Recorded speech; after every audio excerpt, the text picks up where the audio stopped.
Sir మీ presentation చూస్తే ఇంతకుముందు ఎప్పుడు ఇలాంటి అంటే దీంతో పార్టిసిపేషన్ ఎలా ఉందంటే అందరినీ కలబలుకుంటా వెళ్తూ యాక్టివిటీ బేస్, ఇంత మంచి యాక్టివిటీ బేస్ అంటే జనరల్గా క్లాసులు ఎలా జరుగుతూ ఉంటాయి, సీరియస్గా ఒక సబ్జెక్ట్ గురించి ఎక్స్ప్లెయిన్ చేస్తూ వెళ్తూ ఉంటారు, వెనకాల హ్యాపీగా నిద్రపోతూ ఉంటారు.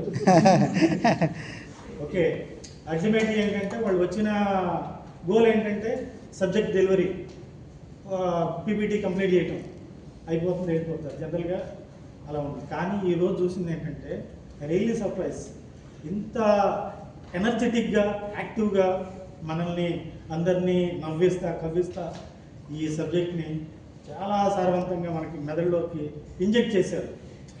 సో దీన్ని ప్రాపర్గా యూటిలైజ్ చేసుకోవడం అంటే ఏంటంటే ఈరోజు చెప్పిన మంత్ర అనేది హెచ్ఆర్ మంత్ర, ఇది కానీ మీరు ప్రాపర్గా ఇంప్లిమెంట్ చేయగలిగితే మీ లైఫ్లో ఎక్కడి నుంచి ఎక్కడికి వెళ్ళిపోవచ్చు.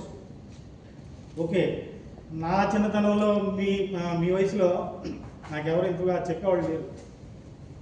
ఓకే, నాకు అప్పుడు గోల్స్ ఉండే, కానీ ఆ గోల్స్ అన్నీను సెల్ఫ్ ఎస్టీమ్తో వచ్చినాయి అన్నమాట. అఫ్కోర్స్ నా గురించి చెప్పాలంటే చాలా పెద్ద కథే అవుతుంది.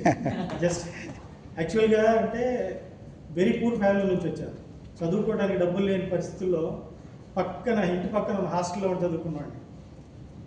సో అలాగే వచ్చి